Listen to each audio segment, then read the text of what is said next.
Bonjour, c'est Anne-Sandrine Di Girolamo au micro des Ondes de l'Imo, le podcast immobilier attentif et curieux. EPBD, si vous ne connaissez pas cet acronyme, c'est le moment de vous mettre à la page.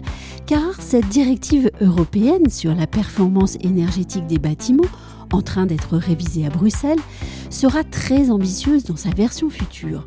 Très ambitieuse, comprenez, très exigeante et tournée vers un objectif finalement assez simple, selon lequel, avant 2036, 45% de tous les bâtiments existants en Europe devront avoir été rénovés pour être mis aux normes environnementales. Objectif intellectuellement simple à comprendre, mais sur lequel certains députés, comme par exemple le français François-Xavier Bellamy, s'interrogent.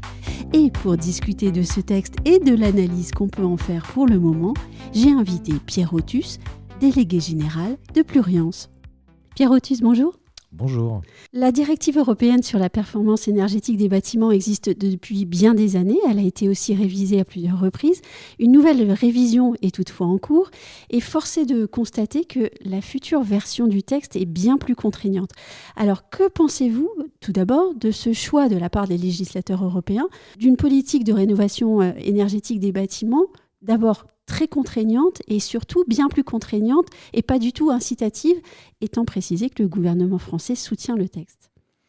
Oui, alors ce que je voudrais dire, c'est qu'il faut absolument parler de cette directive européenne parce qu'elle va compter beaucoup dans le paysage français et européen, a fortiori. Elle va même peser. Elle va peser énormément et les contraintes qui vont être décidées, qui sont en cours de vote, je crois que la commission ITRE l'a voté ce matin, va imposer des choses bien plus difficiles que ce qu'on s'impose aujourd'hui en France, alors même qu'on se dit déjà en France que les contraintes que le gouvernement nous impose depuis la loi climat sont déjà très importantes, vont nous porter des projets très difficiles à mener, de travaux, de votes, de financement des travaux. Et cette Commission européenne a décidé que ce serait non pas simplement le parc locatif de location, privé et public, mais aussi tous les bâtiments. Oui, en fait, c'est le bâtiment. C'est le bâtiment en général. Il faut bien se dire qu'à l'horizon 2033, la classe énergétique visée, c'est la lettre D, l'équivalent de ce qu'on peut appeler la lettre D chez nous. C'est colossal. Oui. C'est énorme. Et donc, je pense qu'il va falloir peut-être aménager cette directive et que la Commission européenne, dans sa méthode de travail, puisse se dire, en fait, il faut que je mette en place les grandes règles sans rentrer dans le détail. Je rappelle quand même que le logement n'est pas une compétence de la Commission européenne ni du Parlement européen. Ça l'est indirectement via l'énergie, mais la directive telle qu'elle est révisée entre vraiment quasiment dans une politique du logement à l'échelle européenne, ce qui n'est pas la compétence de la Commission. Mais comment se fait-il qu'il s'arroge cette compétence et qu'il puisse aller aussi loin alors ? Ce sont des habitudes qui sont prises au fur et à mesure du temps, de grappillement. Je ne rentre pas dans le débat de la souveraineté européenne vis-à-vis des États membres, mais par l'intermédiaire de leur politique énergétique, qui là est une compétence de l'échelon européen, eh bien, ça vient impacter une politique du logement. Parce que quand vous dites qu'il faut rénover plusieurs centaines de millions de logements à l'échelle européenne, eh bien, vous menez une politique du logement parce que par effet de cascade, eh bien, vous interdisez des mises en location, vous interdiserez peut-être des mises à la vente, et donc vous faites disparaître du logement et donc vous raréfiez l'offre. Je crois qu'aujourd'hui, on a plutôt besoin d'intensifier l'offre, d'encourager le marché, les investisseurs, les professionnels qui gravitent autour de cela pour mettre à disposition un certain nombre de logements de bonne qualité énergétique, mais il n'y a pas que ça dans la politique du logement, et en tout cas ça doit être mené à l'échelon de nos États. Comment se fait-il que cette révision de la directive soit mise en œuvre alors même que, hors micro, vous me disiez que par exemple chaque État européen n'a pas la même version du DPE ou qu'il y a des questions de disparité très fortes sur la qualité du logement entre les États membres déjà ? Donc comment est-ce qu'ils travaillent pour en arriver là ? Il y a un grand enseignement que la Commission européenne et le Parlement européen devraient tirer de ce qui s'est passé en France. On parle du DPE, tous les pays européens n'ont pas un DPE. Il n'est pas calibré de la même manière, ils intègrent plus ou moins les gaz à effet de serre, etc. Et surtout, ce qui a été décidé dans la loi climat en France n'a pas été accompagné d'une étude d'impact relativement claire qui permet de savoir combien de logements vont être concernés, quel est l'impact du changement des règles de calcul du calculateur du diagnostic de performance énergétique, etc., avec des simulations in situ, etc. Bon, si vous ajoutez tous les paramètres européens autour de ça, sur chacun fait aussi ses formules de calcul, son propre DPE, ses propres règles, ses propres typologies de logement, etc., ça devient extrêmement compliqué. C'est pour ça que je disais que l'Union européenne doit mener des politiques globales avec des objectifs généraux, de donner les grandes lignes et que les États puissent appliquer avec souplesse ces grandes lignes pour être adaptés à ce qui est au terrain. Déjà au niveau français, on a du mal à appliquer territoire par territoire la politique énergétique, de rénovation énergétique, de transition énergétique du bâti. Imaginez à l'échelle européenne pour se mettre d'accord sur quelque chose qui ferait consensus quelque part. Le député européen François-Xavier Bellamy, lui, a pris la peine de publier une vidéo justement pour alerter les citoyens français sur cette situation. Il s'inquiète notamment, mais pas seulement, de la capacité des Français à financer cette marche forcée vers la performance énergétique pour le parc immobilier français. Est-ce que vous partagez son point de vue sur l'impasse financière dans laquelle beaucoup de Français seraient placés par application de ce texte qui s'ajoute déjà aux obligations qui nous sont déjà imposées ? Alors je ne voudrais pas être peut-être aussi pessimiste que le dit François-Xavier Bellamy, parce que cette question qu'on se pose de la transition énergétique dans le bâti, c'est aussi une formidable opportunité. C'est une opportunité de valorisation du patrimoine, c'est une opportunité d'amélioration de la qualité quotidienne pour les occupants des bâtiments. Pour les investisseurs, ça renchérit évidemment donc, leur patrimoine et ça le valorise. Mais c'est vrai que, attention, si on va trop loin, et il me semble que la Commission européenne va trop loin aujourd'hui dans ses obligations à venir, eh bien, on peut avoir un impact évidemment social et aussi un impact patrimonial sur des bâtiments que nous avons en France et que nous protégeons au maximum. Tous ne sont pas classés, mais beaucoup de bâtiments en France ont un caractère patrimonial, si je puis dire. Et donc les conséquences pourraient aussi impacter cela. Je ne pense pas qu'il faille faire table rase de tout un tas de bâtis qui seraient devenus obsolètes quand bien même ils seraient beaux pour construire le bâtiment parfait en cube qui ne consomme pas ou peu d'énergie, que ce soit en été ou en hiver. Donc il pointe du doigt quelque chose de réel, il a raison. J'essaie tout de même d'être assez optimiste parce que dans toute difficulté, il faut trouver une opportunité, y voir une opportunité, et on peut retourner le problème, à condition de ne pas être contraint trop grandement par des règles qui deviendraient complètement déconnectées de la réalité. Oui, mais d'ailleurs, il pointait véritablement la méthode de travail et l'aspect très contraignant du texte, qui, vous l'avez dit il y a un instant, n'est pas forcément la bonne méthode de travail au plan européen, qui ne devrait donner que les objectifs à atteindre, en laissant les États disposer de la capacité de mettre en place un calendrier et, par exemple, des obligations qui soient progressives. Tout à fait.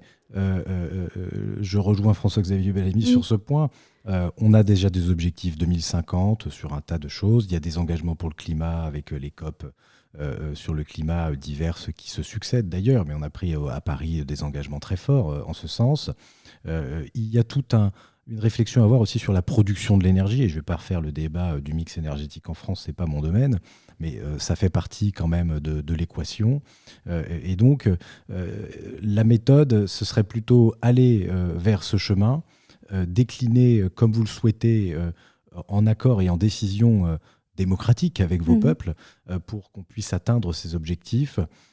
On a du mal à le faire en France, on a un calendrier extrêmement contraint qui est souvent dénoncé à raison parce que justement le temps de la copropriété, le temps de la mise en chantier, de la disponibilité des personnels qualifiés et des matériaux n'est pas forcément le temps politique, et donc il faut remettre en adéquation le temps politique avec le temps pratique, ce qui n'est pas forcément le cas. Et donc là, il faut être attentif parce qu'on nous rajoute une couche, entre guillemets, au niveau de l'échelon européen. Ce n'est pas encore complètement voté, il y aura peut-être des orientations différentes qui vont être prises.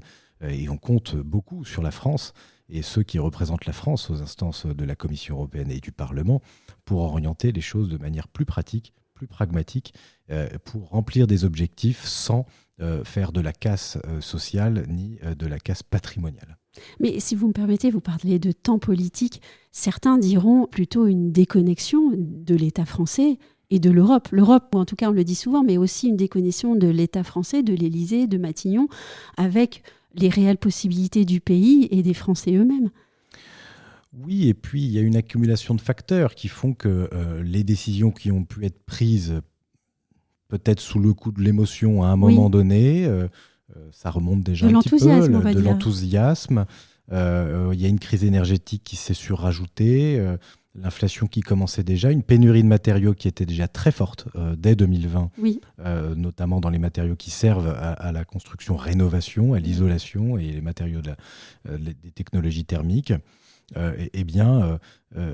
Effectivement, je dirais pas déconnexion parce que je veux pas faire du populisme, quoi que ce soit, mais c'est vrai que parfois, pour des raisons purement politiques, d'accords circonstanciés politiques, on peut prendre des mauvaises décisions. Moi, ce que je dis, c'est qu'il faut reconnaître que certaines décisions ont pu être prises à contre-temps, qui ne sont pas adaptées, et qu'on peut corriger le tir. On peut toujours sans cesse s'améliorer, se remettre en question et mener une politique, non pas totalement opposée, qui changerait du tout au tout, ça n'a pas de sens, il faut avoir de la cohérence, mais de pouvoir peut-être réorienter les choses au regard de ce que l'on constate vis-à-vis d'une politique qui a été prise. Aujourd'hui, je pense que c'est ce dont nous avons besoin, plutôt que d'essayer de maquiller la mariée en disant tout va bien dans le meilleur des mondes.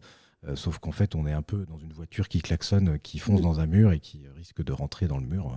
C'est au pied du mur qu'on voit mieux le mur, je crois. Oui, restons pratiques. Est-ce que selon vous, la filière immobilière au sens large, donc incluant le bâtiment, est en capacité actuellement d'envisager un chantier national XXL, on va dire, de la performance énergétique des bâtiments en France ? Oui. Je pense que la filière est en capacité, la filière en général, des artisans du bâtiment jusqu'aux professionnels, les propriétaires investisseurs, les banques, etc. Tout ça se met en branle, sauf que la temporalité dans laquelle on s'inscrit n'est pas la bonne. Tout simplement, par exemple, quand on dit qu'il y a un plan pluriannuel de travaux dans une copropriété qui est voté, eh bien sur 10 ans, peut-être que c'est un peu trop long. Peut-être faut réfléchir à 5 ans. Quand on dit que les locations vont être interdites en 2025 pour les classes énergétiques G, alors il y a déjà ce qu'on appelle les G+, qui ont été interdits le 1er janvier, est-ce qu'il ne faut pas se dire qu'il faut décaler un petit peu cela, ou en tout cas trouver des dérogations permettant de dire bah oui, mais on a fait tout ce qu'il fallait, sauf que ça ne vote pas. On n'a pas les financements. Et donc d'adapter et de donner de la souplesse plutôt que des dates butoirs coup près du jour au lendemain. Je rappelle quand même qu'en 2025, la date du 1er janvier 2025, elle est coup près. C'est-à-dire qu'il y ait quelqu'un dans le logement ou pas, le logement devient indécent. Même intellectuellement, pour un occupant ou pour un propriétaire, un investisseur ou un administrateur de biens qui gère les biens, eh bien, il se dit mais ça n'a aucun sens. Le vocabulaire est très mal choisi. Ça n'a aucun sens. Quelle est la position de Pluriance sur cette nouvelle version de la directive ? Et comment travaillez-vous ? Voilà, on travaille en étroite liaison avec les syndicats, puisque Pluriance, je le rappelle, n'est pas un syndicat professionnel, mais nos membres sont eux-mêmes membres de syndicats professionnels. Nous avons des gens qui travaillent à Bruxelles, nous essayons d'alerter, nous écrivons des rapports, nous faisons des retours sur ce qui se passe en France, parce que souvent la France fait école quand même en Europe, encore, et donc ça permet justement de corriger le tir. Alors, on n'est pas les seuls, il y en a d'autres qui disent d'autres choses, on confronte nos idées, on discute, on échange. Après tout, c'est ça, le lobbying, le vrai lobbying transparent, c'est d'aller porter des idées, le relais de la société civile, et puis de soutenir un certain nombre d'idées pour que les politiques publiques puissent être menées sereinement et dans de bonnes conditions. Alors, la position de Pluriance, elle est très simple, c'est attention, attention, on en a déjà pas mal en France. Ne nous surajoutons pas ça qui viendrait encore bouleverser les règles et potentiellement changer.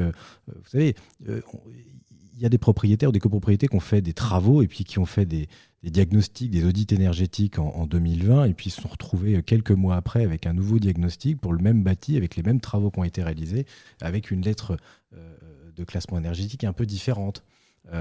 si ça recommence dans 2 ans, ça risque sérieusement de coincer. Et dernière question, quand je vous ai proposé cette interview, avant même de savoir quel en serait le sujet, vous m'avez répondu très spontanément « Oh moi je suis très optimiste pour 2023 ». Alors, est-ce que vous, après avoir évoqué par exemple cette nouvelle version de la directive sur la performance énergétique des bâtiments, vous êtes toujours optimiste?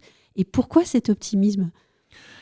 Parce que quand on est investisseur dans l'immobilier, quand on travaille dans l'immobilier, qu'on a l'habitude de connaître les cycles de l'immobilier, etc., l'immobilier reste une valeur stable, refuge, qui reste là, qui ne bouge pas, elle a l'avantage de ne pas se délocaliser. Les investissements se font dans le temps long. Je considère qu'il faut toujours rester optimiste, malgré les difficultés. Et ce que je disais tout à l'heure, c'est de transformer l'adversité, les difficultés, les contraintes en une opportunité, essayer de tirer son épingle du jeu. Et donc, chacun peut trouver son créneau pour pouvoir travailler dans de bonnes conditions. Ce qui est difficile en revanche, c'est qu'effectivement, quand on a une multiplicité de règles qui tombent dans des multiplicités de lois différentes, avant on avait une grande loi sur le logement par quinquennat, maintenant il y a des véhicules législatifs toutes les semaines.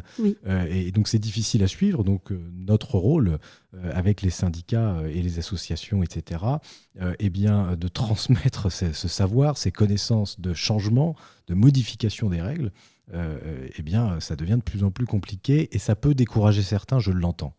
En revanche, moi je reste absolument optimiste. Alors peut-être parce que je suis la tête dans le guidon, à regarder les règles qui évoluent au jour le jour et que je suis peut-être un peu éloigné parfois de la pratique quotidienne du terrain, même si je la pratique aussi évidemment, je pense qu'il faut rester optimiste, absolument optimiste et transformer les difficultés en opportunités. Être placé au cœur d'une révolution, puisque c'est ça, le bâtiment, l'immobilier sont placés au cœur d'une révolution absolument énorme. Ça peut être aussi euphorisant, au fond. Oui, alors on peut être cette idée de participer à l'avenir et à la construction ou sauver l'avenir. De l'habitat, ou sauver l'avenir peut-être, ou de l'habitat du futur. Bon, je pense que chaque période a ses évolutions et ses révolutions. Mon rôle, je pense, en tant que représentant des groupes qui sont au sein de Pluriance et plus largement au sein du monde de l'immobilier, la grande famille de l'immobilier, c'est peut-être de lancer des alertes sur telle ou telle difficulté qui serait vraiment irrévocable pour le quotidien des gens qui utilisent ces logements, qui vivent dans ces logements. Donc, effectivement, alors l'euphorie, je ne pense pas, la responsabilité, certainement, oui. Et faire usage de son sens critique et de son bon sens. Tout à fait. Merci beaucoup, Pierre Otus. Merci.